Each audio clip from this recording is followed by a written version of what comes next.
Talia's point of view. Nagising ako nang tumilaok ang manok sa umaga. Bumangon ako at nag-inat para sa panibagong araw na haharapin. Nang tingnan ko ang sarili sa salamin, bakas pa rin ang pula sa aking kanang pisngi. Hindi dahil sa kilig kung hindi dahil sa sampal na natanggap ko kagabi mula kay Tia ni Risa. Nahuli kasi ako sa pag-uwi kagabi kaya't hindi sila nakakain ng hapunan sa tamang oras. Ngayon, inagahan ko na para maghanda. Bumuntong hininga ako saka lumabas na ng kwarto ko para maghanda. Kaso pagtingin ko sa balde na kinilalagyan ng bigas namin, wala nang laman. Bumagsak ang aking balikat. Ano nilang ang isasaing ko kung wala palang bigas? Kinatok ko ang kwarto ni Tanya, ang pinsan kong babae. Ilang beses ko siyang kinatok bago niya ako pagbuksan. Kay aga-aga, Talia, ano ba? Wala nang bigas. Tinaasan niya ako ng kilay. At? Problema ko ba yun? Oo, kasi walang kakainin ngayong umaga. Wala akong pakialam. At napatalon ako sa gulat dahil sinara niya ang pinto. Napabuntong hininga ako saka inisipan na lang mangutang sa tindahan. Kaso nasermonan pa ako. Sabihin mo sa tiyahin mo na bayaran niya muna yung mga utang niya bago mangutang ulit. Ilang linggo ng utang niya, hindi niya pa rin binabayaran. Sige na po, wala na kasi kaming makakain. Hindi ko na yun problema.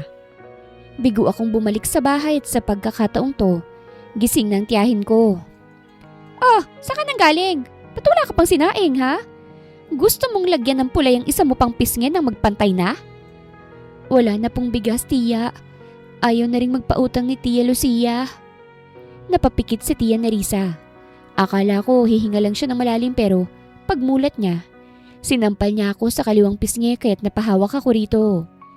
Nangilid ang luha sa aking mga mata dahil sa kanyang ginawa. Gumawa ka ng paraan! Huwag kang magpabigat sa amin! Pakikitira ka lang! Gustong gusto ko nang umalis sa poder ni Tia.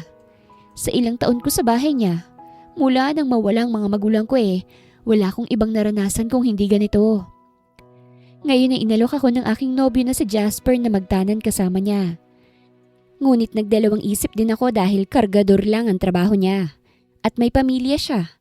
Ayokong mahirapan kami lalo. Walang alam si Tia na may nobyo na ako. Sikreto lang yun dahil nagagalit si Tia. Kaya hanggang ngayon, patago lang ang pagkikita namin ni Jasper. Jasper, pwede bang manghiram sa'yo ng pera? Patago kong sabi sa tawag habang patingin-tingin sa pinto. Nasa kwarto ako nang tumawag ako sa nobyo ko. Sobrang hina pa ng boses ko. Magkano ba, mahal? Pwede bang 500? Pambili ko kasi ng bigas. Nagalit si Tia may sampal na naman ako. Sabi ko naman sa'yo na iwanan mo niyang tiyahin mo at sumama ka na sa akin. Aalagaan kita, Talia. May pamilya ka, Jasper. Hindi ka ba naawa sa pamilya mo? Hindi siya sumagot. Kaya nagdadalawang isip pa ako. Isisend ko na yung pera sa GCash. Kailan bang sunod nating pagkikita? Namimiss na kita agad. Titiyempo ako kapag pupunta ako sa palengke, mahal. Salamat ha. Ibabalik ko rin ang pera. Wag na. Dadagdagan ko para may pang-ulam din kayo. Kapag nagkita tayo, bibilhan kita ng masasarap para magkalaman ka naman. I love you. I love you too. Kinagat ko ang ibabang labi ko bago ko ibinaba ang tawag. Napangiti ako. Kahit delubyo ang buhay ko rito, ginanahan pa rin ako dahil dumating si Jasper sa buhay ko. Isang taon ang relasyon namin at naiintindihan niya naman ang sitwasyon ko. Kahit gigil na siyang alisin ako, nire-respeto niya pa rin ang desisyon ko. Natanggap ko ng pera sa kaagad na ibinili ng bigas, isang pack ng hotdog at isang tray ng itlog. Gulat na gulat sila Tia at Tanya nang makitang nakahanda ng kanilang agahan nang muli silang lumabas sa kanilang kwarto. Aba, saan ka naman nakakuha nito? Nangutang lang po ako. Palusot ko't uupo na sana nang pinigilan ako ni Tanya. Tumaas ang kanyang kilay. Ano sa tingin mo ginagawa mo? Kakain. Umirap siya. Hindi ka sasabay sa amin. Saka na kapag tapos na kami. Napaatras ako ng inagaw niyang upuan ko saka siyang umupo. Tumingin din si Tia sa akin.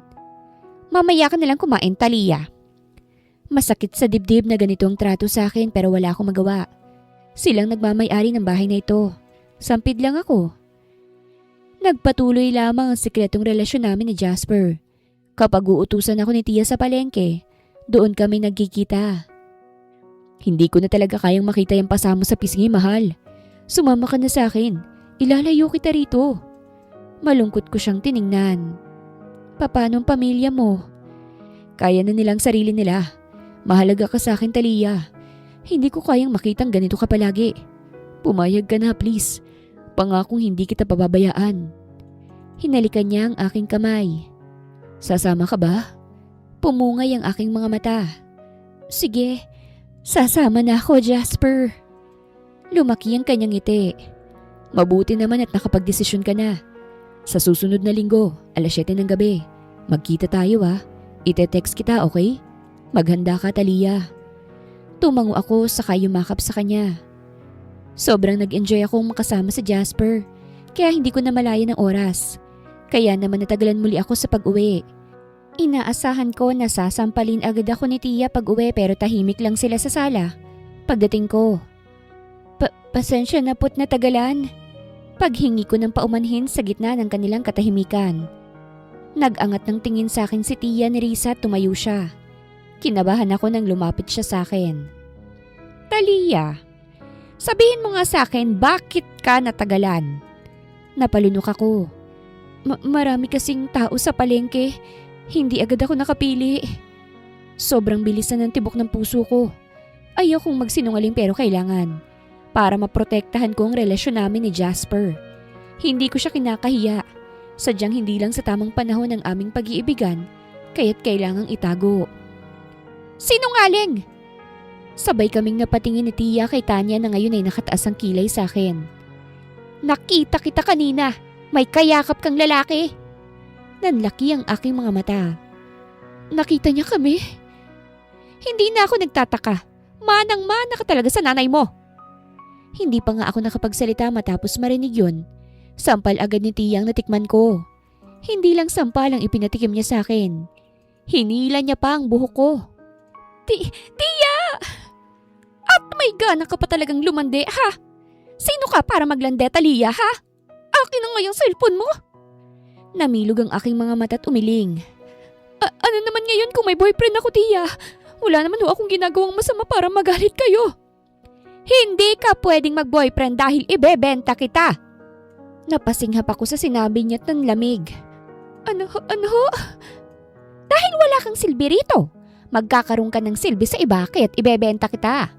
Akin na yung cellphone mo. Wag po! Huwag niyo pong gawin yan. Pagmamakaawa ko nang sinubukan niyang kunin ang phone ko. Nang hindi niya makuha, tumulong pa si Tanya kaya't napahagulgol na lang ako nang nasa kamay na nila ang phone ko. At napasigaw ako ng pahampas na itinapon sa sahig at tinapakan hanggang sa masira. Simula ngayon hindi ka nalalabas ang bahay na ito, Talia. Wala kang karapatang maglandi. Kinaladkad nila ako sa kwarto ko saka kinulong ako ron. Wala akong magawa kung hindi ang umiyak sa naging kapalaran ko. Kasalanan ko kasi hindi ako naging maingat. Ngunit, kasalanan bang magmahal? Bawal ba sa isang katulad ko? At sino sila para kumontrol sa kapalaran ko? Bakit ako ibebenta? Hindi ba't hindi yun makatao? Kayang gawin yun ni Tia ni Risa kahit kadugo niya ako? Alam kong malupit siya pero hindi ko akalain na may mas ikakalupit pa pala siya. Ilang araw na akong nakakulong, para akong aso na kinukuhanan ng kalayaan. Hindi ko na nakausap pa si Jasper at ilang araw na lang bago ang plano naming magtanan. Kahit na anong gawin kong pagmamakaawa kay Tia at sa pinsan ko, bato na ang kanilang mga puso. Gusto kong makalabas at isigaw kay Jasper na iligtas niya ako rito. Ilayo niya ako rito. Sising-sisi ako na hindi ako pumayag agad. Ilang beses kong tinanggihan ang ideya na yon bago ako pumayag. Tapos nangyari pa ito. Araw-araw kong binibilugan ang mga petsa sa kalendaryo. Yun na lang naging basihan ko hanggang sa umabot ang petsa kung kailan kami aalis ni Jasper. Sana. Sa mismong araw din na yon, binuksan ang pinto ng aking kwarto. Napatayo ako mula sa pagkakaupo sa sahig at tiningnan ang pumasok. Nakita ko si Tia ni Risa. Akala ko siya lang mag-isa ngunit pumasok din ang isang hindi ko kilalang babae. Mataba siya at may makapal na kulerete sa mukha. Ang kanyang buhok ay nakatali na para bang buntot ng kabayo. Nakaangat ang kanyang kilay lalo na nang dumapo ang kanyang tingin sa akin. Umangat ang sulok ng labi niya at tiningnan ng aking tiyahin. Ito na bang ibebenta mo sa akin, Risa? Umawang ang aking labi sa kanyang tanong. Oo, Gaudensia, siya nga. Pasado naman, di ba? Sigurado akong dadami ang customers mo. Magandang dilag tong pamangkin ko. Nakaramdam ako ng pandidiri. Hindi niya ba ako tinuturing na kadugo para tratuhin ng ganito? Nakakasuka. Oo, Nerissa, kukunin ko na yan ngayon. Ihatid ng aking tauhan ng bayad, ha? May panibagong pumasok na tao sa kwarto kahit napaatras ako at halos sumabog ang puso ko sa kaba. Kunin niyo na, salamat Nerissa. At nauna nang lumabas ang babae. Naiwan naman kami at ngayon nahawakan ako ng dalawang lalaki sa magkabilaang braso. Nagpumiglas ako. Bitawan niyo ako! Tia! Ano bang kasalanan ko sa'yo para gawin mo ito? Hindi to makatao ah! Natawa siya at lumapit sa akin. Hinawakan niya ang mukha ko ng mahigpit. Para naman magkasilbi ka, Talia. Binibigyan lang kita ng purpose sa buhay. Huwag ka mag-alala. Baka sa bahay aliwan may kumupkup din sa iyong mayaman. Hindi yun dukha mong boyfriend. Padabog niyang binitawan ng kamay ko't umatras na. Dalhin niyo na yan. Nagsisigaw ako habang hinihila nila akong palabas ng bahay. Paglabas namin, napatingin sa amin ang mga kapitbahay na litong-lito sa mga nangyayari. Nakita ko na patungo kami sa nakabukas na van. Ano ba yan? Makatarungan bang ginagawa ni Nerissa sa pamangkin niya? Huwag na tayong makisali, madadamay pa tayo eh. Sa dami ng utang ni Nerissa, hindi na imposibleng ibenta niyang pamangkin niyang walang kwenta.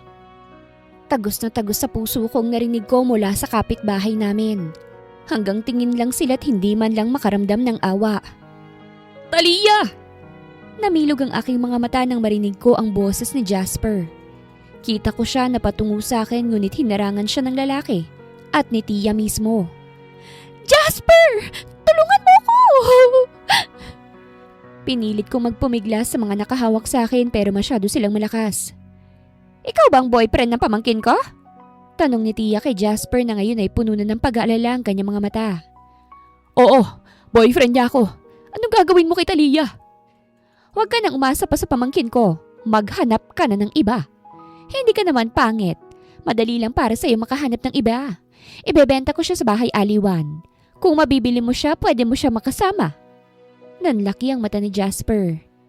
Ibebenta? Hindi pwede yun. Bitawan niyo siya. Sinubukang umalis ni Jasper mula sa pagkakaharang pero sinuntok siya sa mukha kaya't napasigaw ako. Nagpatuloy naman ang paghila sa akin ng mga lalaki habang pinagtutulungang suntukin ang nobyo ko. Jasper! Yun ang huling alingaw-ngaw ng aking pagsigaw sa kanyang pangalan. Dahil nang tuluyan na akong makapasok sa van, hindi na niya ito marinig dahil isinarado na ang pinto ng van. Manahimik ka! Napasingap ako nang makitang nasa likod kong babae kanina. Sobrang sama ng tingin niya sa akin na para bang lalamunin niya ako ng buhay. Please po, palabasin niyo na ako. Wala kayong makukuha sa akin. Wala nga, pero mapagkakakitaan kita kaya tumahimik ka riyan kung ayaw mong masampal kita. Wala akong ibang naramdaman ngayon kung hindi kaba at takot.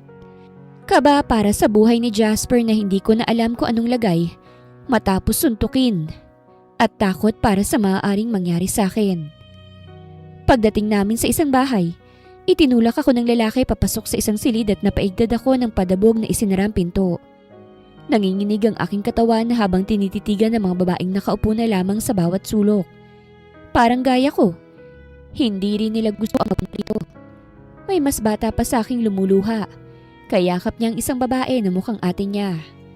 Hindi ko alam kung anong sasabihin ko ngunit mukhang parehas kami ng kapalaran. Oh, may bagong member na pala tayo rito. Napatingin ako sa babaeng nagsalita. May dala siyang malaking bato at sobrang pula na ang kanyang palad. Ganda ah! Ano nangyari sa'yo? Binenta ka ba? Hindi ako sumagot kaya't natawa siya. Mukhang binenta ka nga ah. Sobrang presko pa na luha. Jasmine, ayos na ba? May lumapit muli na babae. Nasa harapan ko sila nag-uusap. Konti na lang, mabubutas na yung pader. Makakalabas na rin tayo. Anong ginagawa niyo?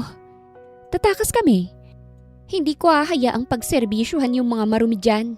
Hanggat hindi pa nagbubukas ang bahay aliwan nila, tatakas kami't magsusumbong sa mga pulis.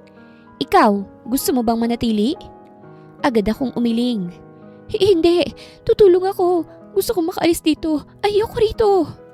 Mabuti naman kung ganon. Sikreto lang to May minamartilyo kaming pader palabas. Sa ilang linggo namin dito, hindi pa naman kami nahuhuli kaya kailangang mag-ingat. Oo, sige. Ang babaeng yun pala ay magbubukas ng bahay aliwan. Ang mga nandito, lahat sila ibinenta. Ang leader nila rito na si Jasmine, siyang kauna-unahang napunta rito.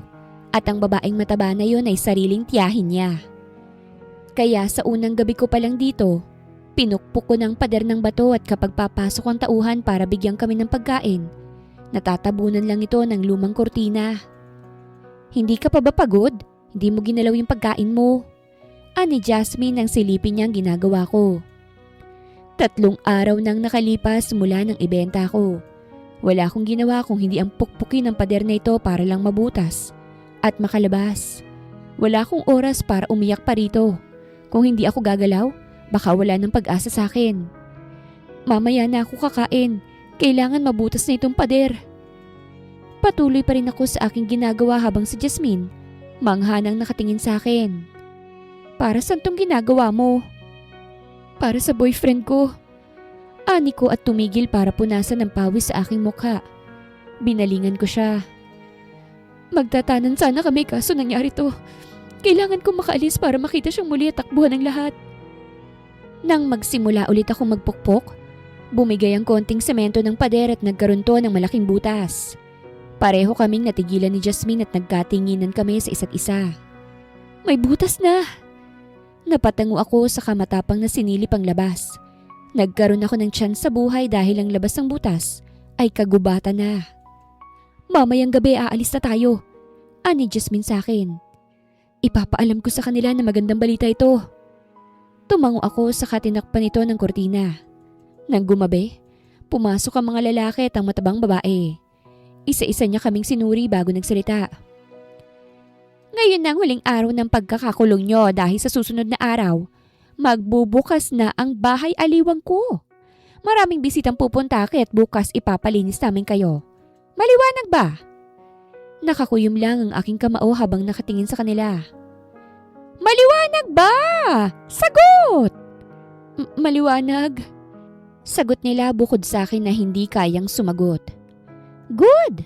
Matulog na kayo kasi magbabago na ang buhay nyo. Nang umalis na sila, nagsitinginan kami kay Jasmine. Siya kasi ang susundin namin kung kailan namin balak tumakas. Saka na, pag medyo tahimik na. Isang beses lang to kasi kapag nahuli tayo, hindi na tayo makakabalik. Mauna ka, Chiquita, kayo ng kapatid mo. Ani Jasmine sa babaeng may batang kapatid. Sige. Alam kong takot kayo pero kung hindi natin susubukan, walang mangyayari. Ayaw nyo namang dumapo ang kamay ng mga maruruming lalaki sa katawan nyo, di ba? Kaya makipag-cooperate kayo. Ilang oras kaming naghintay bago tumahimik ang paligid sa labas. Sa sobrang tahimik ng aming pagmamasid, rinig na namin ang sariling pagtibok ng aming mga puso. Oras na siguro, Talia. Subukan mo kayong sumilip. Sige. Lumunok muna ako bago gumapang sa butas na sakto lang din sa katawan. Nang masilip ko, nakahinga ako ng maluwag nang makitang tahimik na nga. Bumalik ako saka sila tiningnan. Tahimik na. Mukhang tahimik nang lumabas. O sige, mauna kayo, Chiquita. Sigurado ba kayo? Ramdam ko ang takot niya. Ako na lang mauunang lumabas at saka ako magbabantay. Pagbobolontaryo ko saka naunang gumapang palabas. Ramdam ko ang kaba sa akin. Halos hindi na nga ako makahinga ng maayos. Pero sinisikap ko pa rin maging matapang dahil lahat kami gusto nang makaalis dito. Isa-isa nang gumapang palabas ng butas ang magkapatid. Kita ko ang pag-iingat sa bawat gapang nila. At nang makalabas, agad kong itinuro ang daan sa kagubatan. Sumunod naman ang iba pang nanginginig. Mas lalong bumilis ang tibok ng puso ko habang hinihintay na makalabas silang lahat. Wala na ba, Jasmine? Mahina akong tanong. Gumapang na rin si Jasmine at nang tuluyang nakalabas, Tumayo siya agad. Wala na. Nagpalingalinga muna ako sa paligid bago pagmasdan ng mga babaeng maingat na tumatakbong palabas. Tara na. Hinawakan ko siya sa kamay. Gusto mo pang makitang kapatid mo, di ba? Naikwento niya kasi sa akin na nawalay siya sa kapatid niya. At kaya niya ito ginawa para makitang muli ang kanyang kapatid. Oo, tara na. Tatakbo na sana kami sa kagubatan nang biglang bumangga si Jasmine sa isang basurahan at gumawa ito ng ingay. Kita ko ang pagpikit niya bago nagsorry sa akin. Ayos lang, tara na. Hoy! Nanlamig ang buong katawan ko't nilingon ang nagsalita. Nakita kong isang lalaki. Anong balak nyo? Sa kayo pupunta? Takbo! Sigaw ni Jasmine. Binitawan namin ng isa't isa. At kanya-kanya ang aming pagtakbo papasok sa kagubatan. Humahampas sa mga sanga sa aking muka at sumasabit ang buhok ko sa mga puno. Pero hindi ako huminto. Naririnig kong yabag ng mga paa sa likod ko. Papalapit ng papalapit. Huwag kang lilingon! Sigaw ni Jasmine na nasa likuran ko. Sinunod kong sinabi niya, hanggat hindi kami nahuhuli, hindi ako lilingon. Kailangan kong isipin ang kaligtasan namin para makita namin ang mga mahal namin sa buhay. Kaso sa gitna ng aming pagtakbo, isang pagputok ang umalingaw-ngaw sa buong kagubatan. Doon ako napahinto at nilingon si Jasmine para sana tingnan siya kaso hindi na siya nakatayo. Jasmine! Nanginginig kong tawag. Bumagsak siya sa lupa na ikinalaki ng mata ko. Nakita ko pa ang pagkalat ng dugo mula sa kanyang tagiliran. Nabaril siya! Jasmine! Sigaw ko't lumuhod sa tabi niya. Hinawakan ko ang kanyang kamay na lumamig. Jasmine, tumayo ka, baka maabutan na tayo eh. Matamlay siyang ngumiti sa akin. Thalia, makinig ka sa akin. Umiling ako. Huwag ka na munang magsalita, kailangan na nating makaalis dito. Nataranta na ako dahil papalapit na mga naririnig kong yabag. Hinawakan niya ang aking kamay. Kung hindi ka aalis, parehas tayong mamamatay. Umubo siya na may kasamang dugo. Namutla ako sa nakita ko. Sige na, umalis ka na. Pero, ngayon na. Sigaw niya sabay tulak sa akin. Bumalik kayo rito! Narinig ko ang mga boses. Papalapit na sila. Takbo! Takbo, Thalia! Sigaw pa niya. Huwag kang lilingon. Salamat. Salamat, Jasmine. Hagulgul akong tumayo at tumakbo. Sa bawat hakbang ko palayo, parang pinupunit ang aking puso. Iniwan ko siya ron. Iniwan ko ang babaeng tumulong sa amin para makatakas. Habang tumatakbo, patuloy lang ang iyak ko. Hindi ko alam kung saan ako patungo, basta't kailangan kong tumakas. Andyan pa yan! Sigaw ng isa sa kanila. Mas binilisan ko ang pagtakbo ko.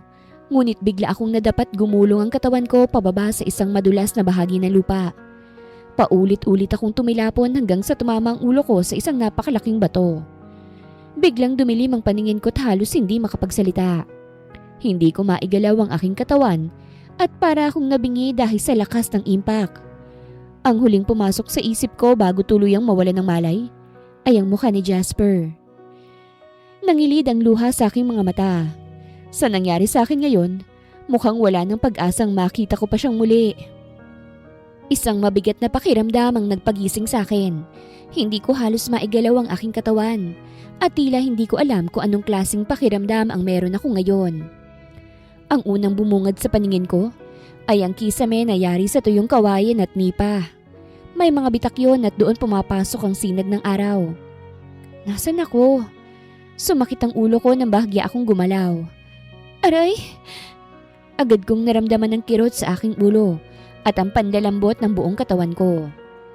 Pilit akong umupo ngunit may kamay na humawak sa aking balikat. Huwag kang gagalaw, mahinahong sabi ng isang boses ng babae. Napapitlag ako sa gulat at agad na umatras hanggat kaya ng katawan ko. Nanlaki ang aking mga mata nang makita kong isang matandang babae sa aking harapan. May hawak siyang mangkok na may tubig at tela. Sino kayo? Nanginginig kong tanong habang pinipisil ang kumot na nakabalot sa akin. Hindi siya nagpakita ng masamang intensyon. Sa halip, ngumiti siya. Kalma ka lang, Iha. Hindi kita sasaktan. Bakit ako nandito? Mabilis kong tanong. Ramdam ang takot na bumabalot sa dibdib ko. Nakita kita sa gubat eh. Sagot niya habang marahang inilalapag ang mangkok sa tabi. Nangangahoy ako noon. Duguan ka at wala kang malay. Ang akala ko nga patay ka na. Napahawak ako sa aking ulo. May benda ron. Gubat? Tumango siya. Oo, may sugat ka sa ulo. Malalim. Mabuti na nga lang huminto ng pagdurugo. Tiningnan ko ang aking mga kamay. May mga galos. May bakas ng dugo sa aking damit na tuyo na. Ano bang nangyari sa akin? Mahina akong tanong. Tahimik ang matanda habang tinitingnan ako. Ikaw dapat ang nakakaalam niyan, Iha. Ano nga ba talagang nangyari sa iyo? Binuksan ko ang aking bibig para sumagot ngunit napahinto ako kasi wala akong masabi. Parang may pader sa aking isip. Pilit kong hinahanap ang alaala. Ang mga mukha. Ang dahilan kung bakit ako naroroon ngunit wala. Wala akong maalala. Hindi ko nga alam kung bakit ako nasa gubat. Hindi ko alam kung totoo ba ang sinasabi niya. Biglang bumigat ang aking dibdib. Hindi ko po alam Wala po akong maalala ngayon. Bahagya siyang napakunot noong ngunit hindi na nagtanong pa. O sige, wag mo munang pilitin. Makasama yan para sa ulo mo. Marahan niyang sabi. Huminga ako ng malalim. Pilit pinakakalma ang sarili. Maya-maya, muli siyang nagsalita. Anong pangalan mo, Iha? Napatingin ako sa kanya. Pangalan ko? Sinubukan kong magsalita. Sinubukan kong maghukay sa alaala ko. Kahit man lang isang letra ngunit blanko ang isip ko. Nanginginig ang aking labi habang marahang umiiling. Hindi ko po alam Natigilan siya. Hindi mo alam? Tumango ako. Hindi ko mapigilang mangilid ang luha sa aking mga mata. Hindi ko po maalala ang pangalan ko. Saglit siyang natahimik bago marahang hinawakan ang kamay ko. O sige, wag mo munang alalahanin. Baka dahil yan dyan sa sugat mo sa ulo. Ngunit ang mas mahalaga ay buhay ka. At mukhang gumana naman ang mga iginamot ko sa iyo ng mga halaman. Baka naman babalik din yan. Umasa nga ako sa sinabi ng matanda na baka babalik din kalaunan ng nakalimutan kong alaala. Ngunit nang lumipas sa mga linggo at mga buwan, hindi pa rin to bumabalik. Kaya nang mapagtanto ko na sagabal ang pagpipilit kong maalalang nangyari sa akin, napagdesisyonan kong wag na lang ipilit at mabuhay na lang sa buhay na meron ako ngayon. Jasper's point of view. Hindi na ako tumigil sa paghahanap kay Talia mula noong araw na kinaladkad siya papasok sa van. Kahit duguan ang labi ko at masakit pang tagiliran ko dahil sa bugbog, bumalik ako sa lugar kinabukasan. Wala na sila ron. Tahimik na parang walang krimeng naganap. Parang guni-guni lang ang lahat. Sabihin niyo sa akin kung nasan si Talia. Nakapamewang ang babae na mukhang pinsan ni Talia. Bakit ka ba habol ng habol sa babaeng yun? Huwag ka nang umasa dahil paniguradong nasa piling na yon ng mga mayayaman. Binenta niyo siya. Hindi yun makatarungan. Aba, kung makabintang ka ha. Pumasok siya sa loob ng bahay at pagbalik, sinabuyan ako ng tubig. Hindi ako nakailag kahit nabasa ako. Umalis ka na! Huwag mo sa aming hanapin ang babaeng yon. Wala kaming pakialam sa kanya. At padabog niyang isinarado ang pinto. Kumuyom ang aking kamaot bigong umuwi.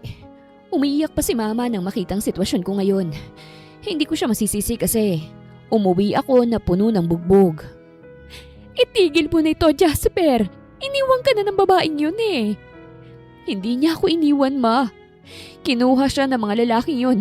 Ibinenta siya ng tiyahin niya. Siguro mabuti na rin yun. Kasi kung hindi baka natuloy ang pagtatanan niyo at itiiwan mo na kami. Ano bang klaseng pag-iisip ang meron ka, anak? Para lang sa babaeng yun? Kayang-kaya mo kaming talikuran?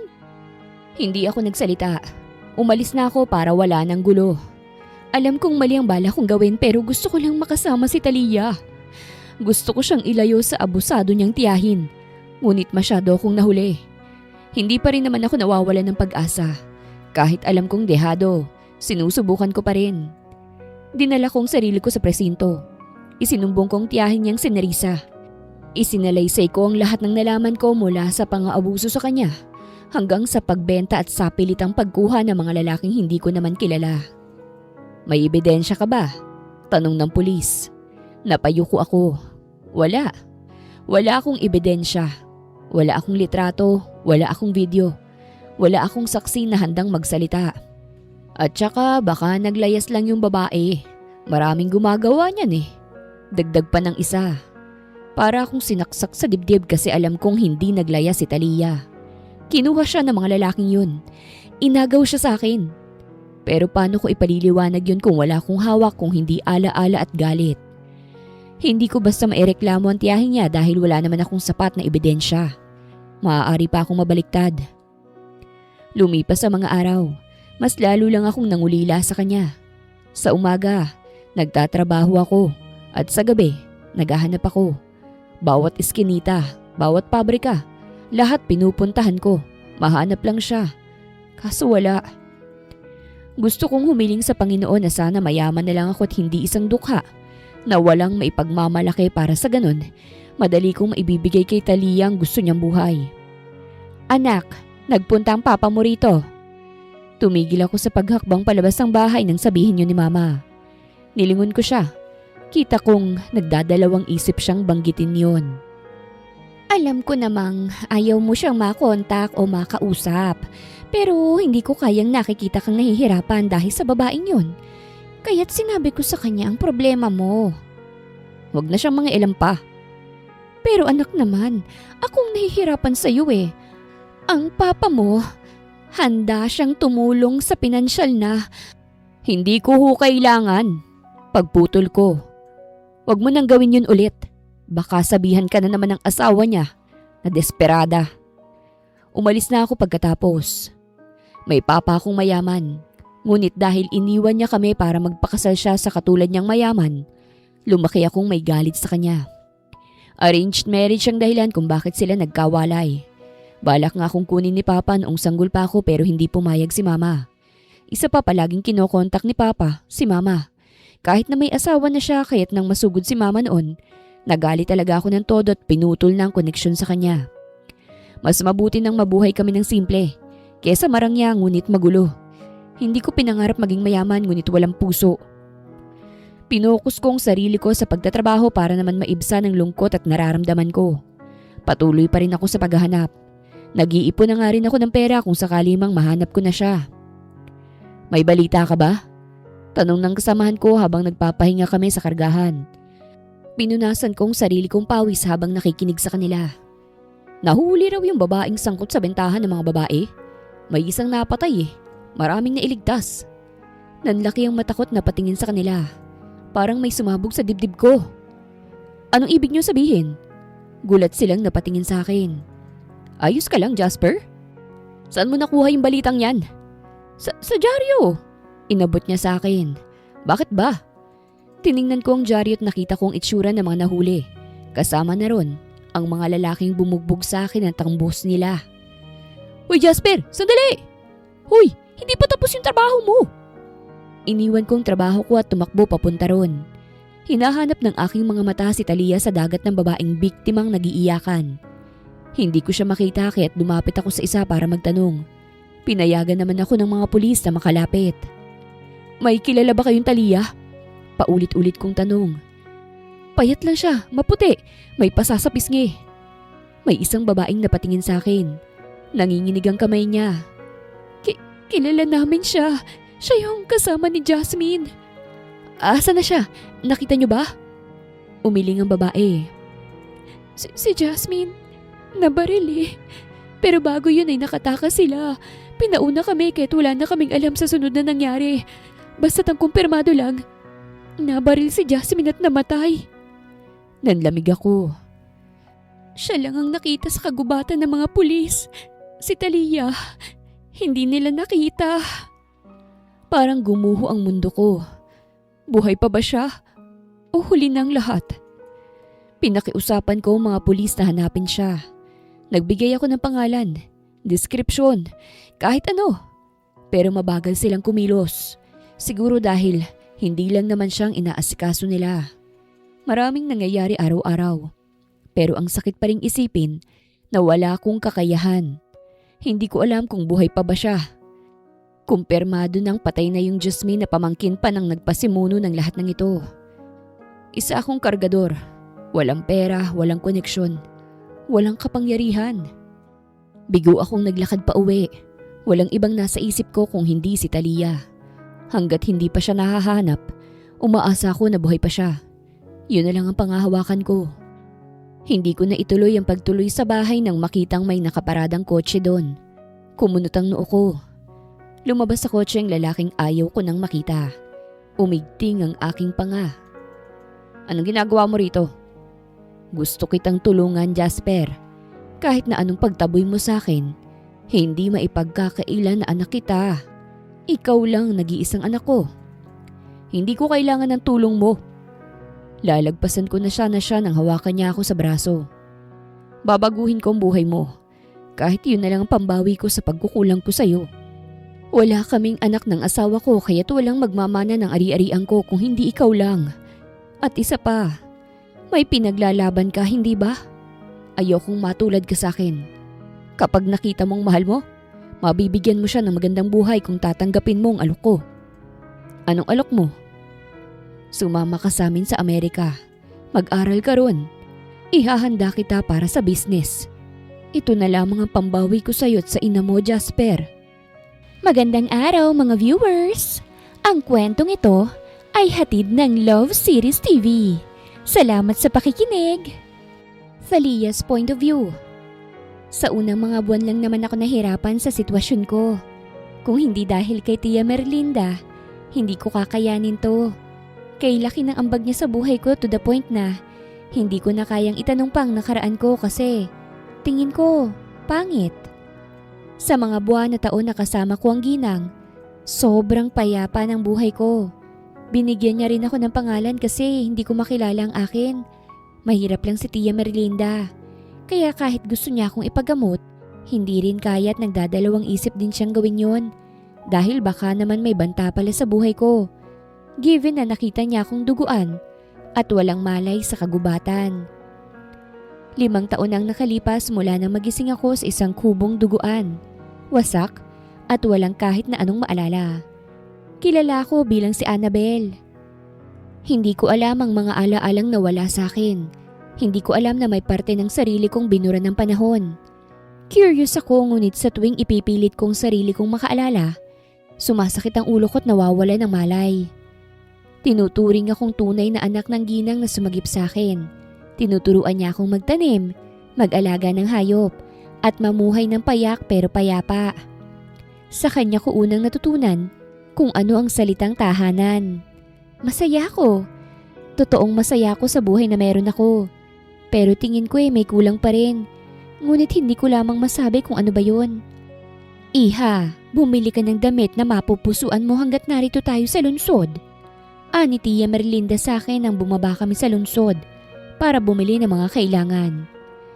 1 o 2 sa isang buwan, bumababa kami dahil sa bukid kami nakatira. Mahal din ang pamasahe kaya't kapag bababa kami, todo ng pagbili. Isa rin sa supplier ng mga gulay at prutas si Tia Merlinda. Iyon ang source of income niya. Nasa bukid lang naman po tayo.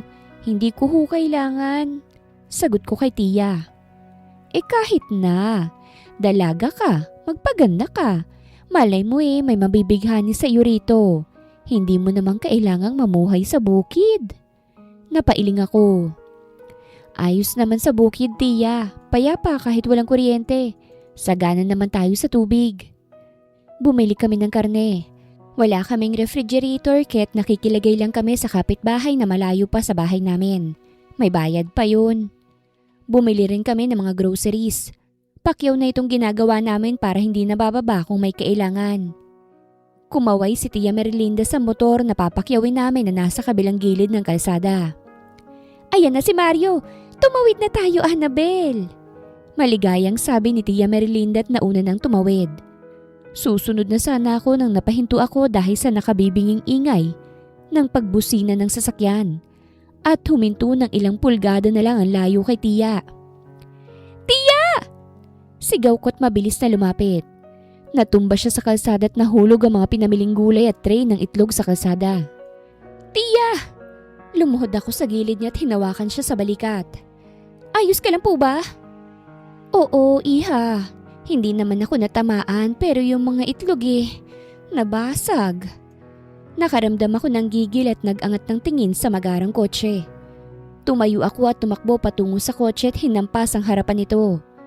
Gigil na gigil ako sa nangyari kasi muntik na at matanda na si Tia. Ano bang problema mo? Sigaw ko. Muntik mo nang mabanggang matanda. Bumukas ang pinto at bumaba ang driver na ngayon ay galit ring kagaya ko. Hindi ka ba tanga? Bigla na lang kayong tumatawid kasi wala namang sasakyan kanina. Bigla na lang kayong sumusulpot na para bang kayong may-ari ng kalsada. Tingnan mo ngayon ang nangyari kay Tia. Mabutit hindi mo nabangga pero nabasag ang mga pinabili namin. Napatingin na rin sa amin ng iba. Sinubukan akong pigilan ni Tia Merilinda na nakatayo na ngunit hindi ako nagpaawat. Magsasalita pa sana ang driver nang bumukas ang pinto ng backseat. May lalaking bumaba. Matangkad, maayos ang pananamit. May otoridad ang tindig. Yung tipong lalaking sanay sundin at gwapo. Pero hindi ko maamin dahil sa nangyari ngayon. Mainit ang ulo ko. Anong nangyayari? Tanong nito at ang tingin ay nasa driver niya. Sir, sinisisi pa ako sa pagkabasag ng mga itlog. Sila naman tong basta-basta nalang tumatawid. Bakit hindi ka nalang kasi umamin na kasalanan mo? Gigil ko. Iha, wag mo nang sayangin ang enerhiya mo. Tayo nang magsosorry. Kasalanan ko naman Hindi, Tia. Dapat magsorry siya. Napatingin na sa akin ang lalaki. Nung una, sobrang lamig ng kanyang paningin na para bang lalamunin ako ng buhay. Ngunit nang tumitig siya, napalitan ng gulat ang kanyang ekspresyon. Talia! Banggit niya tumakbang siya papalapit sa akin. Litong-lito ako sa kanya. Akala ko nga'y magsosorry siya ngunit nanigas ako nang bigla siyang yumakap. Gulat na gulat ang driver niya. Pati na rin ako. Nang humigpit ang yakap niya sa akin, natauhan ako at tinulak siya. Nagulat ako nang makitang napakadali ko siyang nailayo sa akin. Hinang-hina siyang nakatingin sa akin. Emosyonal ang kanyang mga mata. Ano to? Sa tingin mo tatanggapin ko ang yakap mo bilang pambayad sa nagawa ng driver mo? Talia! Anong Talia sinasabi mo? Baliw ka ba? Ikaw to. Ikaw si Talia. Na-stress na ako. Ha? Anong Talia? Miss na kita. At yumakap siyang muli. Nainis ako dahil chancing ang lalaking to kaya tinuhod ko siya sa betlog niya. Napayuko siya sa sakit at nabitawan ako. Huwag mo nga akong hahawakan! Manyakis ka! May bumusina ng ibang sasakyan kasi nakaharang ang kotse ng manyak na lalaking to. Hindi ko kailangan ng yakap, tarantado. Bayaran mo yung mga nahulog ni Tia para matapos na. Tumango siya na parang tuta. Nanubig din ang kanyang mga mata. Ano bang problema ng lalaking to? Naiyak ba siya dahil tinuhod ko siya? Sobrang sakit ba nun? Bayaran mong lahat para mapatawad ko kayo ng driver mo. Ihahatid mo kami hanggang sa amin sa bukid since masakit ang puwet ng Tia ko at hindi siya makaupo ng maayos. Nakatitig pa rin siya sa akin kaya't inangatan ko na siya ng kilay. Hindi ako si Talia kaya wag mo kong matawag-tawag sa ganyang pangalan ha. Diyos ko ka. Pasensya na sa nangyari. Babawi kami. Ihahatid namin kayo. Bibili lang muna tayo ng itlog at gulay. Umalma ang driver. Sir, di ba may kikitain pa tayo ngayon? Di ba? Si Miss Mejares? I'll cancel it and reschedule. Mas importante to. Mabait naman palang mayamang lalaki na ito. Mas dumami tuloy ang itlog namin at ang mga groceries dahil sa pambawi niya sa nangyari. Panay rin ang tingin niya sa akin kaya't panay rin ang pag-angat ng aking kilay. Alam ko namang maganda ako pero wag mo kong titigan ng ganyan. Hindi kita type. Umawang ang labi niya sa sinabi ko at bumalik na sa harapang tingin niya. Nasa backseat kami ng magarang kotse. Hindi ko nga lubos akalain na makakarating pang magarang kotse sa bukid. Pangit pa naman ang kalsada rito. Sa unang liko pa lang, halos malunod na agad sa putik ang mga gulong. Ilang beses na kaming muntik tumirik. At bawat pagdausdos ng kotse, ikinakabog ng dibdib ko. Sir, hindi na po kakayanin dito, sabi ng driver habang nakakunot ang noo. Baka masira na po yung sasakyan. Diretso lang, mariing wika ng binata sa driver niya. Kailangan natin silang maihatid. Napatingin ako sa kanya mula sa likod. Hindi ko maintindihan kung bakit niya ipinipilit ang kotse niya sa lugar na halatang hindi para sa kalsadang ito. Pwede niya namang sabihin na hanggang dito na lang. Pero tingin ko nagpapa-impress siya sa akin. Annabel! Tawag ni Tia Merlinda habang hawak ang kamay ko. Grabe ano, unang beses kong makasakay sa ganitong kagandang kotse. Napangiti ako kahit pilit. Okay ka lang po ba, Tia? Masakit pa bang balakang mo? Ay naku, hindi na. Masayang sagot niya. Salamat sa Diyos at sa lalaking ito. Napatingin muli ako sa binatang nasa unahan ko. Hindi ko alam kung bakit pero pakiramdam ko, may kung anong bumabalot sa kanya na parang lungkot na pilit na itinatago. Sino kaya ang Talia na yun at napagkamalan pang ako? Wala naman sigurong Talia na dukha na kilala niya dahil mayaman siya. Nang makarating kami, halos puro putik na rin ang kalahati ng sasakyan. Bumaba siya agad at tinulungan kaming buhatin ng mga pinamili. Dumating na rin ang motorsiklo na siya namang naghatid sa pinamili naming isang sako ng bigas. Salamat! Pumasok muna kayo. Kumain ka muna bago umalis. Ani Tia Merlinda na tuwang-tuwa sa nangyari. Hindi na po. Magalang niyang sagot. Nainis ako. Ano ba yan? Sabi ko. Pakakainin ka na nga, tatanggi ka pa. Maarte. Napatingin siya sa akin. Parang natigilan. O sige ho. Mabilis niyang binawi. Kakain po ako. Hilaw akong ngumisi at nauna nang pumasok sa maliit naming bahay. Sa unang pagkakataon meron kaming bisita. Nagluto ako sa kusina habang si Tia naman ang nag-entertain sa dalawa. Nagluto ako ng sinigang at nagprito rin ng isda. Sa laking taon ng mga ito para silang naging higante sa bahay na ito. Binigyan pa sila ng pamaypay kasi wala kaming electric pan. Wala rin kaming kuryente. Pasensya ka na, iho ha. Wala kaming kuryente. Wala rin kaming malamig na tubig. Okay lang naman po. Tinapos ko nang niluto ko at naglapag na sa lamesa. Sa gilid ng mata ko, kita ko ang paninitig niya sa akin. Ewan ko ba pero nakaramdam ako ng kaba. Kumain na tayo. Ani ko pagkatapos ihanda ang lahat. Tia, kain na. O siya, halik kayo. Kumain muna kayo. Masarap magluto itong si Annabel kaya sigurado ako mabubusog kayo. Annabel? Tinaasan ko siya ng kilay. Oo, Annabel. Yun ang pangalan ko.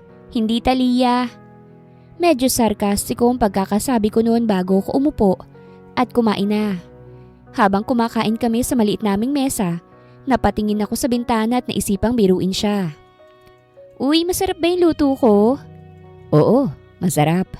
Sagot niya at mapungay na tumingin sa akin. May lason yan. Bigla siyang nabulunan at naibuga ang kanin. Humagalpak naman ako ng tawa. Biro lang. Napailing si Tia. Annabel naman. Pasensya na ho, Tia. Wala yang lason. Binibiro ko lang kayo. Pambawi ko. Ang sarap mong magluto. Pupwede ka na mag-asawa. Natawa naman ako sa sinabi niya. Oo nga, pero wala naman yatang papatol sa dalagang bukid. Kontento na ako rito. Mabutit hindi na siya nagsalita pa. Ayoko rin namang makichika ang lalaking ito dahil hindi ko naman siya kilala.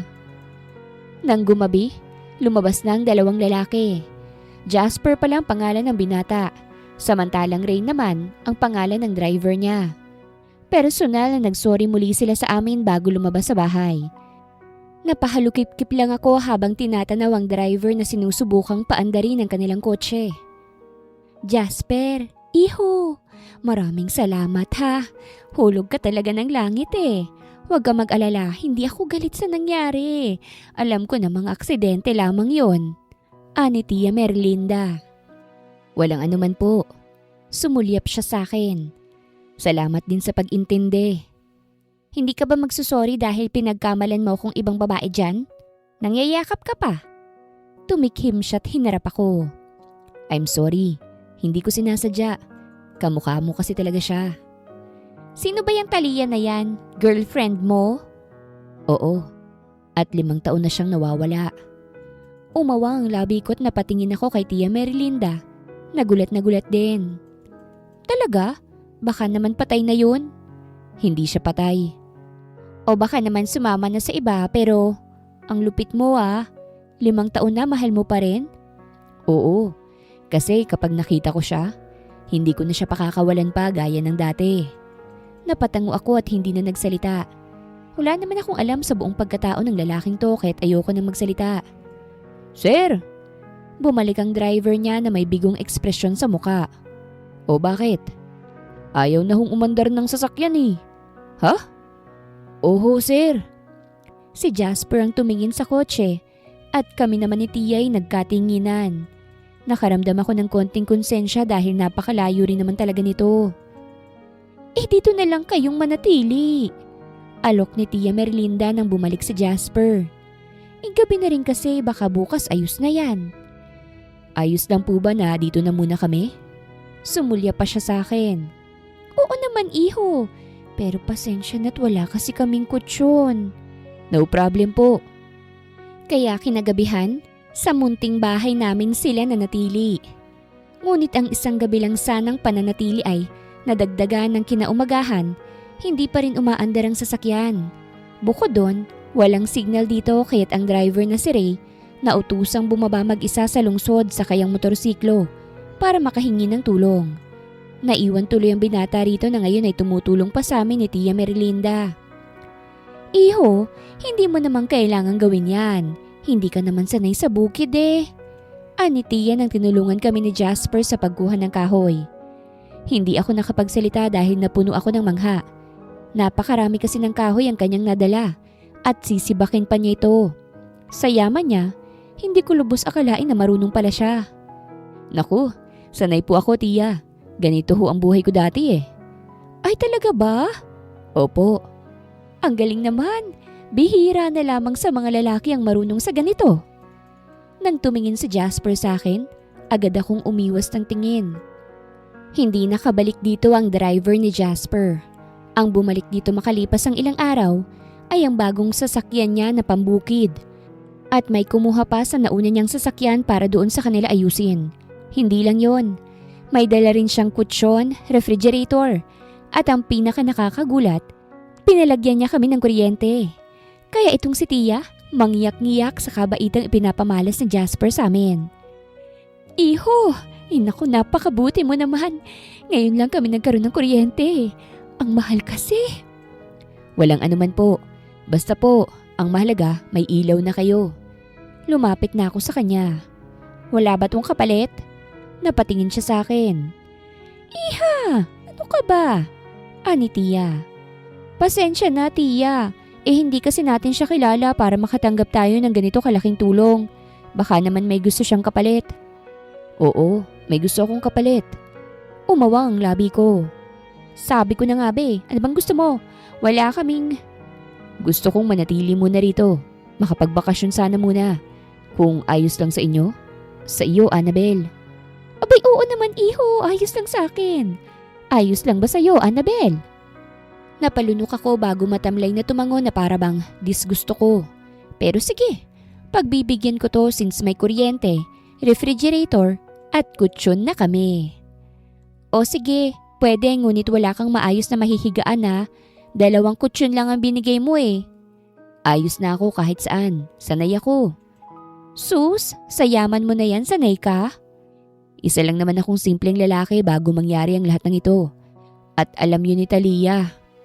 Sus, binanggit na naman niya ang pangalan na yun. Baka kamukha ko nga talaga. Nasaan na kaya yun? Mayaman naman siya ngunit hindi niya pa rin nakikita. Jasper's point of view. Planado ang pananatili ko rito dahil na rin sa lukso ng puso ko. Kahit Annabel ang pakilala sa akin ng dalagang ito, ramdam ko na may kulang pa talaga. Kasi kahit 5 taon nang nakalipas, kilalang kilala ko pa rin ang babaeng minahal ko. Sa ulo kong lahat sa kanya. Pati ang nunal niya. Alam ko kung saan kaya't sobrang lakas ng kutob ko sa kanya. Nagdududa rin ako kung nagpapanggap lang ba siya na hindi ako kilala o hindi talaga ako kilala. Isa lang ang nakita kong pagbabago. Yun ay ang ugali niya. Mahinhin siya noon pero sa nakikita ko, palaban siya ngayon. Kaya't nagdadalawang isip pa rin ako kung siya nga ba si Taliyang hinahanap ko. Alam kong maganda ako pero wag mo na akong titigan ng ganyan. Naninindig ang balahibo ko sa'yo eh. Natauhan ako nang magsalita siya. Hindi ko na malayang nakatitig na pala ako sa kanya. Sinamahan ko siya sa batis. Doon siya naglaba ng mga damit nila. Sobrang simple niya lang na babae. Pero halata na hindi siya nagpapaapi. Baliktad kay Talia na hinayaan niya lang na sampalin siya ng tiyahin niya. Kamukha ko ba talaga? Nagulat ako sa tanong niya pero sumagot ako. Oo, kamukhang kamukha. Sus, normal lang na maraming kamukha. Si Tia Merlinda nga eh. May kamukha sa lungsod, munti ko na nga mapagkamalan. Pero ibang sigaw ng puso ko. Kahit siya na mismong nagsabi, parang ayaw tanggapin ng puso ko. Kaya kahit nilinaw na, umaasa pa rin ang gusto ko sa posibilidad. Nung gumabi, hindi ako makatulog. Nasa kawayan na upuan lang ako sa sala nila at ang unan ko, medyo matigas dahil gawa sa mga lumang damit. Ipipikit ko na sana ang aking mga mata nang napabangon ako dahil sa sigaw. Wag! Wag! Hindi kita iiwan! Wag! Napatayo na ako at dumiretso sa kwarto kung saan naroroon si Annabel. At si Tia Merlinda na ngayon ay pilit ginigising ang dalagang sumisigaw sa gitna ng tulog.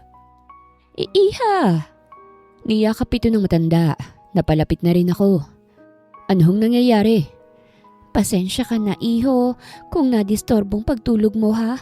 Ganito kasi si Annabel minsan sa gabi. Tiningnan ko ang dalaga na ngayon ay naimulat na ang kanyang mga mata. Ngunit nakahawak sa kanyang ulo. Iha, ayos ka lang ba? Sumasakit na naman ba ang ulo mo? Nanatili lang akong nakatingin sa kanya na naghihirap. Ngayon ko lang nasaksihan to. Dalhin natin siya sa ospital. Iho wala kaming pambayad. Kaya nga hinayaan na lang namin ito pero lumalala na yata. Ako ho ang magbabayad. Dalhin natin siya sa ospital. Kahit gabing-gabi na, nagawa ko pang buhatin si Annabel para lang maisakay siya sa kotse. Nawalan siya ng malay sa sobrang sakit ng kanyang ulo kaya't nag-alala ko. Bakit ho siya nagkakaganyan? Hindi ko napigilan ng magtanong habang nagmamaneho pababa sa bukid. Siguro dahil sa nangyari sa kanya 5 taon nang nakalipas. Natigilan ako roon. Napulot ko lang kasi si Annabel sa kagubatan noon. Duguan ng ulo at walang malay. Dinala ko sa kubo namin sa bayan at ginamot. Kaso pagising niya hindi niya kilalang sarili niya. Hindi niya rin alam kung ano bang nangyari sa kanya. Hindi ko nga alam kung ano bang gagawin ko iho Hindi ko na siya dinala sa ospital o sinumbong sa pulis. Dahil baka may nagbabanta sa buhay niya. Kaya't nandirito kami sa bukid nakatira ngayon. Halos hindi ako makahinga sa mga nalaman. Humigpit ang hawak ko sa manibela. Kasi malakas na ang paniniwala ko na siya nga si Talia. Parang may humihigpit sa dibdib ko habang binabaybay namin ang madilim at maputik na daan pababa ng bukid. Ang bawat lubak ay parang hampas sa konsensya ko. 5 taon. 5 taon siyang nagdurusa ng mag-isa. At ako, walang nagawa kung hindi maghanap, maghintay at umasa. Hindi ko inaalis ang tingin ko sa rearview mirror. Nasa likod ng dalaga. Nakahilig ang ulo sa balikat ng ginang. Konti na lang, bulong ko. Hindi ko alam kung para sa kanya o para sa sarili ko. Pagdating sa ospital, sinalubong kami ng mga nurse. Mabilis ang kilos nila.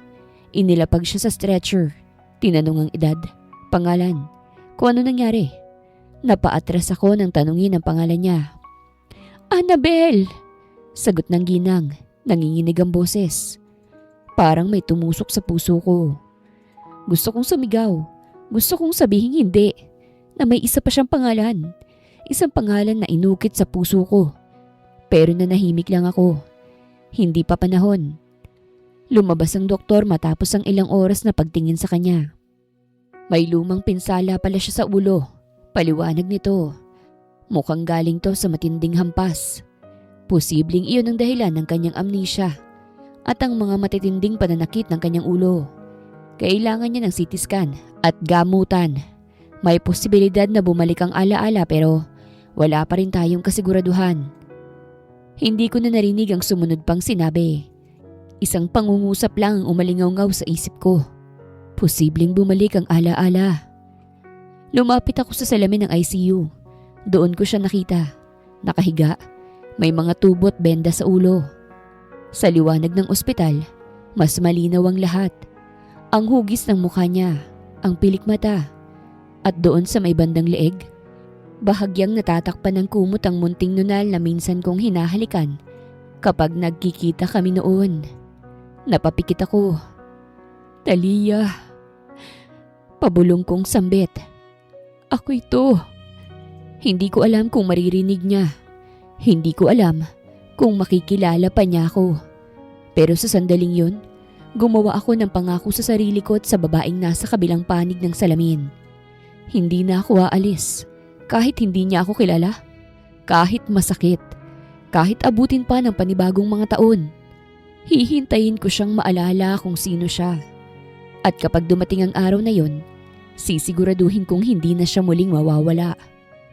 Nang nagkamalay ng dalaga, naunang nagtungo si Tia Merlinda. Kahit maputla siya, nag-uumapaw pa rin ang kanyang kagandahan. Annabel! Ay, kamusta na? Maayos na bang pakiramdam mo? Dahan-dahang tumango naman ang dalaga. Kitang-kita ko ang pagkalito sa kanyang mga mata habang pinagmamasdan ng puting kisame. Ang mga ilaw, ang amoy ng ospital. Hinawakan niyang ulo niyang may benda at napapangiwi. Masakit pa rin ba? Oo, pero parang mas magaan na. Mahina niyang sagot. Bakit nga pala ako nandito? Mahal yata dito, Tia eh. Mamumulubi tayo nito. Alam ko, Iha, pero nag-alok si Jasper na siya nang magbabayad sa bayarin. Nasaksihan niya kasi ang nangyari sa iyo eh. Nag-alala siya ng husto. At kilala ka niya, Iha. Kilala ka na niya bago ka pa man dumating sa buhay ko. Ha? Doon na ako lumapit. Ang bawat hakbang ko'y papalapit sa kanya ay parang may dalang bigat na ilang taon kong dinadala.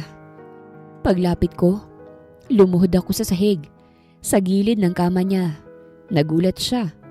Kita ko kung papaanong nanlaki ang kanyang mga mata. Papaano siyang bahagyang umurong sa unan. Anong ginagawa mo? Tanong niya, bakas ang pagtataka sa boses. Huminga ako ng malalim. Nanginginig ang dibdib ko. Pero pinilit kong maging matatag. Hindi mo man ako kilala ngayon pero ikaw si Talia. Sigurado ako. Tumahimik ang buong paligid. Maging si Tia Merlinda ay napahawak sa dibdib. Tila nabigla sa sinabi ko. Talia? Natawa siya. Talaga bang naniniwala ka na ako yun? Oo. Kahit tawanan mo ko. Malakas ang kutob ko na ikaw ang hinahanap ko. May amnesia ka kaya't hindi mo maalala. Ilang taon kitang hinanap, Talia. At masaya ako na nasa piling ka ng mabuting tao.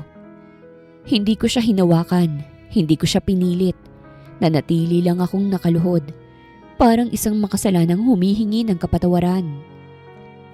Hindi kita pipiliting maniwala. Hindi kita hihilahin pabalik sa isang buhay na hindi mo naman na maalala.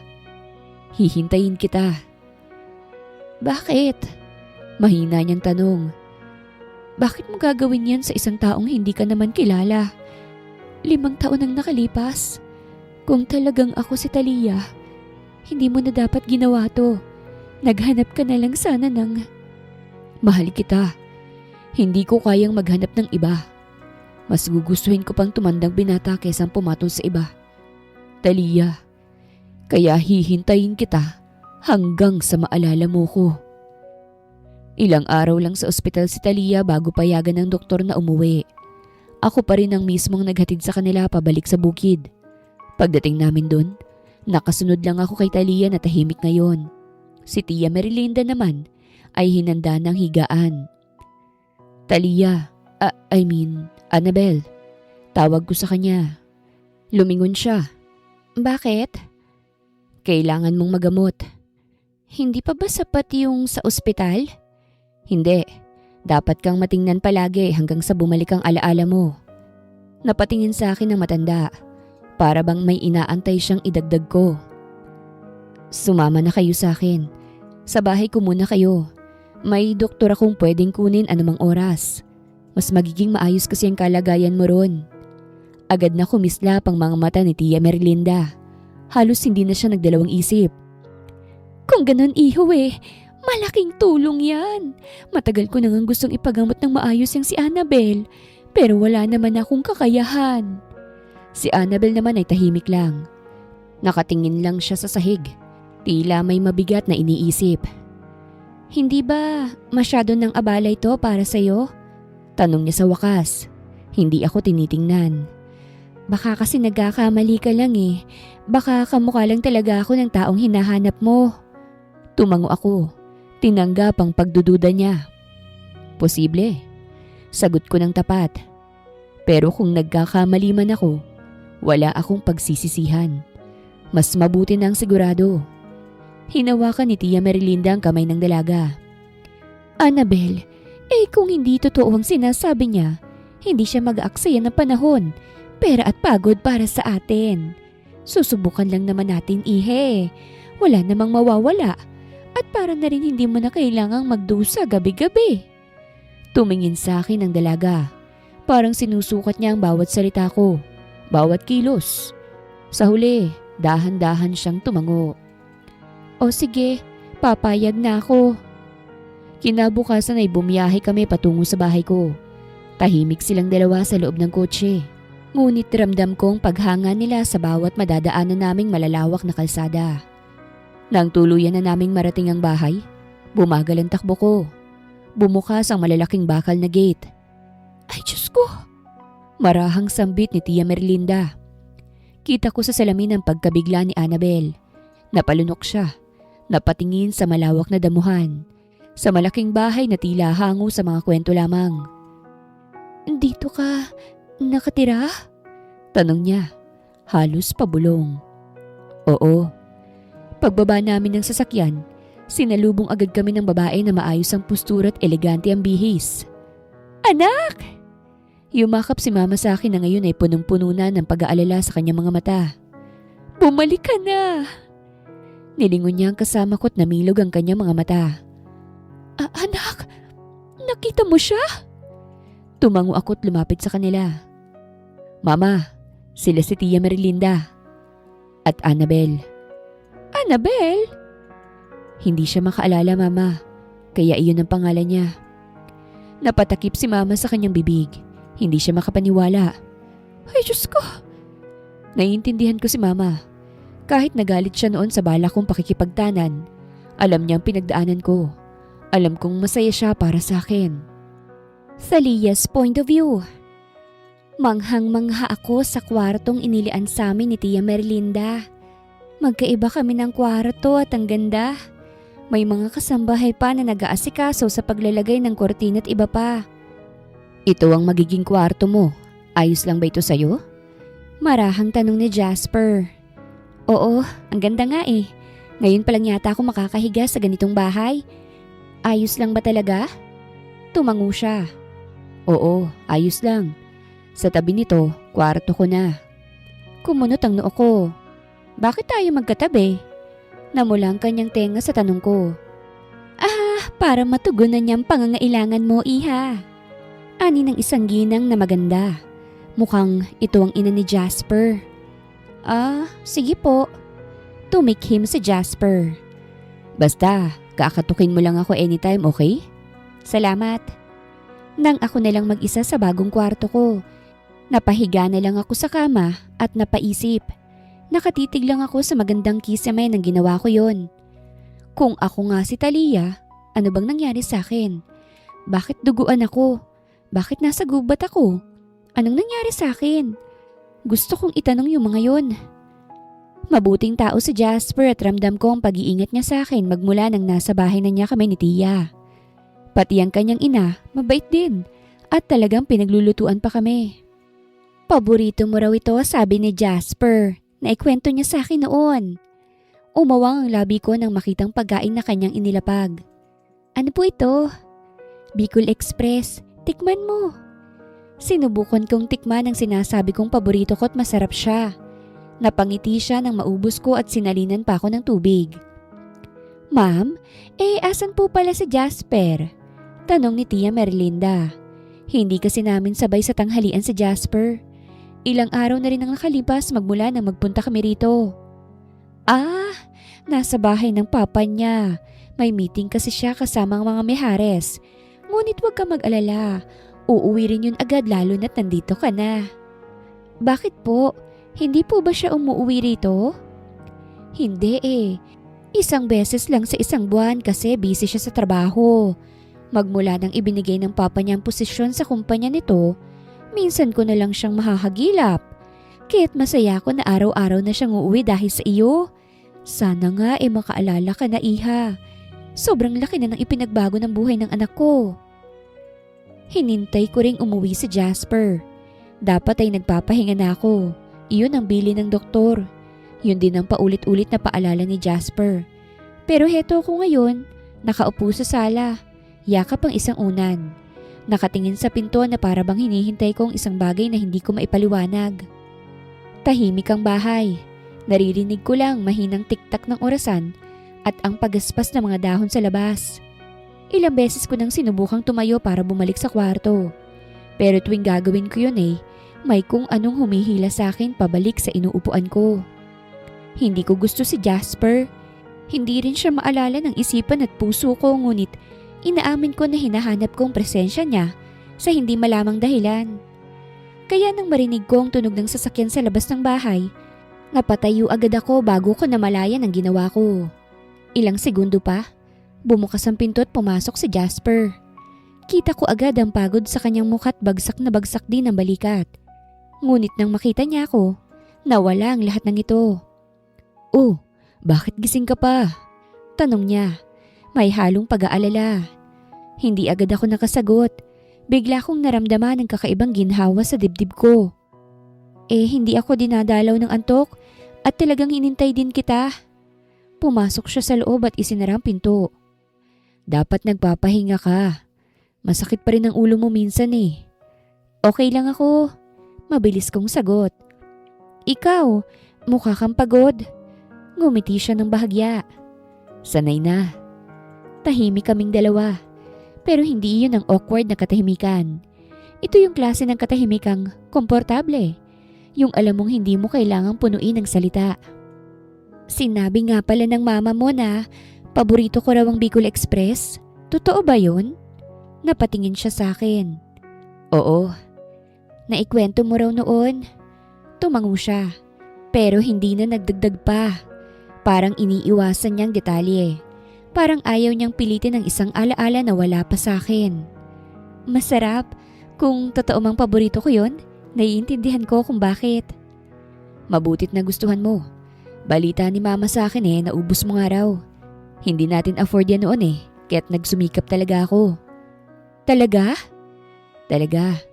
Nanunuhod ka na ngayon Noon, hindi naman. Pero gusto ko na palaban ka na ngayon." May kung anong kumirot sa ulo ko. Hindi masakit. Kung hindi parang kirot ng alaala na gustong lumabas pero hindi pa handa. Huminga ako ng malalim. "Jasper." "Ano yun?" "Salamat sa lahat Hindi mo naman obligasyon to." Umiling siya. "Hindi ko to ginagawa dahil sa obligasyon." Tahimik akong napatingin sa kanya. Hindi ko na tinanong kung bakit pero sa titig niya, sa paraan ng pag-iingat niya sa bawat galaw, bawat salita, may sagot na kahit hindi ko maalalang nakaraan, nauunawaan ng puso ko. "Alika na, ihahatid na kita sa kwarto mo." Naglakad kami sa hallway. Bago ko pumasok, huminto ako at humarap sa kanya. "Jasper?" "Kung sakaling hindi na bumalik ang alaala ko, ganito ka pa rin ba sa akin?" "Oo." Sagot niya agad. "Kahit na anong mangyari, hindi magbabago. Mamahalin at mamahalin pa rin kita." May kung anong mainit na umakyat sa dibdib ko. "Good night," sabi ko. "Good night," tugon niya. Isinara ko ng pinto, ngunit sa halip na matulog agad, Napahawak ako sa dibdib ko. Ramdam ko ang pagbilis ng tibok ng puso ko. Kinaumagahan, nagising ako na may magaan na puso at isip. Agad akong lumabas ng kwarto kasi gusto ko sanang magluto. Kaso napahinto ako ng makaamoy ng ulam. Mabilis akong dumiretso sa kitchen at nadatnan ko si Jasper na nakasuot ng simpleng puting t-shirt. Nakatali ang apron habang katabi niya si Tia Merlinda na abala sa paghihiwa ng gulay. Pareho silang napatingin sa akin. "Good morning," bati ni Jasper na may ngiti pa sa labi. Napatigil ako. Napakurap-kurap ako dahil umepekto sa akin ang simpleng pagbati niya. Parang kiniliti ang aking puso. Good morning." Mahina akong sagot. "Umupo ka na," sabi ni Tia Merlinda.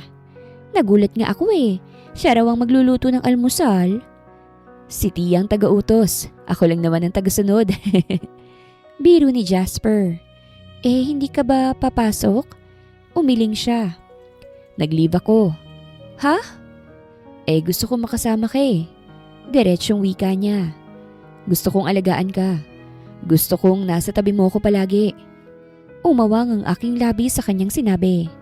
Ngumisi siya at nagpatuloy sa ginagawa. Sa mga libreng oras at araw ni Jasper, kasama ko lang siya. Komportable na ako sa presensya niya. At sa totoo lang, ang gaan niyang kasama. Kaya nang niyaya niya akong gumala, hindi na ako nagdalawang isip. Pumayag na agad ako. Hindi ko nga alam kung bakit agad akong pumayag. Curious ako sa maraming bagay. At saka, gusto ko ring maalala si Jasper. Kung anong klase nga ba siyang lalaki sa buhay ko. Kaya pumayag ako. Una naming pinuntahan ng Tagaytay. Habang nakatanaw kami sa Taal Lake, tinatangay ng hangin ang buhok ko. Ang ganda. Hindi ko maiwasang sabihin yon sa tanawin na aking nakita. Pero mas maganda ka. Sagot niya na parang normal lang sinabi. Tiningnan ko siya. Bolero ka pala. Ngumiti siya. Sa'yo lang. Sunod, bumiyahe kaming pa-vegan. Habang naglalakad kami sa Calle Crisologo, huminto siya at bigla akong kinuhanan ng litrato. Para saan? Tanong ko. Para may alaala ka. Ito ang bagong alaala mo kung sakaling hindi na babalik yung dati. Sa Baguio, bumili kami ng strawberry taho. Tumawa siya nang mapaso ako sa unang higop. Mahilig ka talagang magmadali ah. Hindi naman. Ngumuso ako kaya't mas lalo siyang natawa. Sa La Union, pinanood namin ang paglubog ng araw. Doon sa buhanginan, bigla siyang humarap sa akin. Thalia, paninimula niya. Kahit parang dayuhan pa rin sa puso ko ang pangalan na yon. Hinayaan ko lang siyang tawagin akong Thalia. O bakit? Kahit na hindi mo ako maalala, bibigyan kita ng bagong mga alaala. Mahal kita, Thalia. Sana kahit papano, tumunog sa puso mong nararamdaman ko ngayon. Hinawakan niya ang aking isang kamay at dinala niya ito sa kanyang labit hinalika ng likod nito. Doon pa lang parang nawindang ang aking puso. Hindi na ako nagmatigas pa dahil hindi ko na rin naman kontrolado ang puso ko.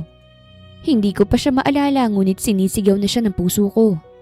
Mahal na mahal talaga ni Jasper ang isang Thalia. Sa klase ng pagmamahal niya, sana ako na talaga si Thalia na hindi siya nagkakamali. Hindi ko na maitatanggi ang lahat dahil siya na ang laman ng isipan at puso ko. Para akong nagayuma kasi sa kanya na lang umiikot ang mundo ko. Ganito talaga siguro ang pag-ibig. Babaliwin ka ng pagkakataon. May kukunin muna ako sa kumpanya. Paalam ni Jasper habang hapit niya ang aking bewang. Pagbalik ko, sasamahan muli kita sa doktor. Tumango ako. O sige, ingat ka. At tumingkayad ako para maabot ang kanyang labi. Hinalikan ko siya. Gulat na gulat siya. Magtungo ka na. Umatras na ako't hiyang-hiya. Nakakaalala ka na ba? Umiling ako. Gusto lang kitang halikan. Pumungay ang kanyang mga mata. Hindi na ako nagreklamo nang humalik siyang muli sa labi ko bago siya tuluyang umalis.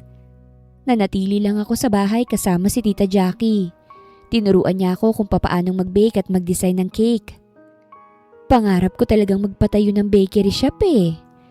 Bakit po hindi kayo magpatayo? Ayoko ring ma-stress kaya't gagawa na lang ako. Kailan bang birthday mo? Hindi ako nakasagot sa tanong niya at napagtanto niya agad yun. Kaya natawa siya. Sorry, naku dapat pala si Jasper palang tatanungin ko. Kasi siya naman ang maraming alam tungkol sa iyo. 1 taon ba naman ang patagong relasyon niyo eh? 1 taon? Oo, itatanan ka nga sana ng anak ko pero dahil sa ginawa ng tiyahin mo, hindi natuloy. Kumunot ang noo ko. Tiyahin ko? Oo, naku may tiyahin kang demonyita noon. Binenta ka niya sa bahay aliwan. Napaatras ako sa hindi malamang dahilan dahil sumakit ang ulo ko. Nataranta naman si tita. Ay ala, naku sorry, hindi ko dapat sinabi yun. Hahawakan niya sana ako kaso lumapit ang isang kasambahay sa kanya. Ma'am, nandito na po si Ma'am Emma. Nang tingnan ko si tita, sumeryoso ang kanyang muka. Ano na naman ang ginagawa niya rito? Sumunod ako kay tita sa sala nang mawala ng kirot sa ulo ko. Nakita kong isang babae na gaya ni tita. Maganda rin ang pananamit, ngunit ramdam kong pagka-otoridad ng bagong babaeng nandito sa bahay. Taas noon niya kasi kaming tiningnan. Ikaw ba si Talia? Tanong niya habang nasa akin ang tingin. Tumingin muna ako kay tita bago bumaling sa babae. Ako nga po. Bakit po? Pinasadahan niya ako ng tingin. Is this a joke? Ikaw ang dahilan kung bakit tinanggihan ni Jasper ang isang Velina Mejares. Kunot noo ko lang siyang tiningnan. Iyon lang bang pinunta mo rito, Emma? Manahimik ka, Jackie. Huwag kang makikialam. Tiningnan niya muli ako. Iwan mo si Jasper dahil ikakasal siya kay Velina. Hindi naman siguro yun mahirap sa'yo, di ba? Bibigyan kita ng kwarta, kapalit ng pag-alis mo sa buhay ni Jasper. Napasinghap ako. Magsasalita na sana muli ako nang bumukas ang pinto. Hindi. Napalingon kaming lahat sa umalingaw-ngaw na boses. Dumating si Jasper na ngayon ay galit na galit ang tingin. Hindi ko pakakasalan si Velina. Malinaw niyang sabi. At hindi ninyo palalayasin si Talia.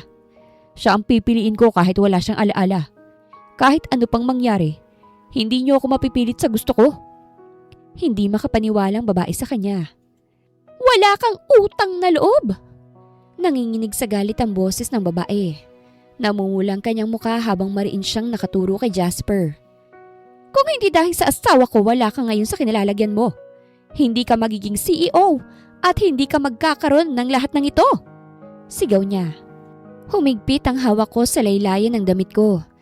Pakiramdam ko'y kasalanan kong lahat. Kung wala ako rito, hindi sila mag-aaway. Ngunit humakbang si Jasper sa harapan ko. Para bang sinasalo niya ang lahat ng galit na dapat ay sa akin bumabagsak. Hindi mo kailangang ipamukha sa akin ang utang na loob. Malamig niyang sabi. Ang asawa mo, ama ko. Responsibilidad niya ako bilang anak niya. Hindi yun utang, obligasyon yun. Parang sinampal ang babae sa sinabi niya. Bastos ka! Sigaw niya. Kung ganon lumayas kayo sa property ng asawa ko, wala kayong mga karapatang manatili rito. Napasinghap ako. Lalayas? Dahil sa akin? Subukan mo lang. Sumingit muli si Tia Jackie. Hindi kita pinapatulan noon kasi wala namang katuturan. Pero hindi ko hahayaang bastusin mong anak ko at ang babaeng mahal niya sa sarili naming bahay. Bahay ng asawa ko ito. Bahay ng anak ko ito. Mariing sagot ni tita. At kung may dapat na umalis rito, ikaw yon. Nagkatinginan silang dalawa. Hindi pa tayo tapos. Malamig na sabi ng babae, saka umalis na. Tumahimik ang paligid. Akala ko tapos na. Ngunit biglang sumikip ang ulo ko. Parang may mabigat na humahampas sa loob nito. Jasper! Mahina akong tawag. Nanlabo na ang paningin ko. Umikot ang mundo ko. Narinig ko pang sigaw niya bago tuluyang bumigay ang aking katawan. Nakita ko na lang ang sarili ko sa loob ng isang bahay. Ang mabigat na palad na dumapo sa aking pisngi. Ang pait ng luha at dugo sa aking labi. Gumawa ka ng paraan! Wala kang silbi! Sinampal ako ng todo ng isang babae habang ang mas bata sa kanya. Tumatawa na parang isang demonyo. Malandi ka! Bumilis ang tibok ng puso ko sa nangyayari. Ano ba ito? Nasaan ba ako? Bakit ako sinasampal ng babaeng ito? Sumunod ang mga tagong ngiti. Ang mga palihim na pagkikita sa palengke. Ang kamay ng isang binata na mahigpit na humahawak sa akin na para bang doon lang ako ligtas. Sumama ka na sa akin. Bulong niya. Ilalayo na kita. Ang mga tawa namin. Ang pangako. Ang paghila sa akin palabas ng bahay. Ang van. Ang sigaw ko. At ang babae na ngayon ko lang nakita. Ang butas sa pader. Ang pagtakbo sa kagubatan. Ang putok ng baril. Takbo! Takbo, Talia! Sigaw niya habang duguan. Huwag kang lilingon! Huwag! Napasinghap ako. Parang hinila ako pabalik sa mundo. Mabigat ang dibdib ko. Basa ang aking pisngi. At ang unang bumungad sa akin, si Jasper. Ang aking Jasper. Bakit ngayon ko pa naalalang lahat? Namumula ang kanyang mga mata. Magulong buhok. Hawak niya ang kamay ko na para bang kung bibitawan niya yun, mawawala ulit ako. Talia. Paus niyang tawag. Parang may pumutok sa dibdib ko. Jasper! Basag ang boses ko. Jasper! Mahal! Nanlaki ang kanyang mga mata. Naaalala mo na? Halos pabulong niyang tanong. Tumulo ang luha ko. Sunod-sunod. Hindi ko na mapigilan. Oo, naaalala ko na. Hikbi ko. Lahat. Si Tia Nerissa, si Jasmine, ikaw, tayong dalawa. Isang saglit na katahimikan at sa kanya ako niyakap ng mahigpit. Salamat sa Diyos. Mahal na mahal kita, Talia. Pumikit ako at yumakap pabalik sa kanya. Parang ngayon lang ako muling huminga ng buo matapos bumalik ang lahat ng alaala ko. Masaya ako na naiiyak. Kung hindi kami muntik na bangga ni Jasper, baka hindi ko na talaga siya maalala. Ngunit kasabay ng pagbabalik ng mga alaala, ay ang mga tanong na matagal nang nakabaon sa dibdib ko. At ang mga tanong na kailangang sagutin para tuluyan na akong makalaya. Jasper, mahina akong tawag habang magkatabi kaming nakaupo. Ano nang nangyari sa tiyahin ko at kay Tanya? Tumahimik siya sandali, parang tinitimbang kung paano sasabihin ng katotohanan. Lumayo na sila, sagot niya sa huli. Nang mahuli ang mga sangkot sa bentahan, yung mga tauhan, yung sindikato, nadawit ang pangalan ng tiyahin mo. Hindi man siya nakulong pero naban siya sa buong lugar. Blacklisted. Hindi na siya pwedeng makabalik pa rito. Maaari siyang makulong. Nanikip ang dibdib ko pero hindi na masakit tulad ng inaasahan ko. Hindi na ulit niya ako masasaktan. Bulong ko. Tumango si Jasper. Hindi na. At yung ibang biktima, nahuli ang mga nagbenta sa kanila. Nakulong. May hustisyang nangyari, Talia. Napapikit ako. Malungkot ako nang malaman ang sinapit ni Jasmine.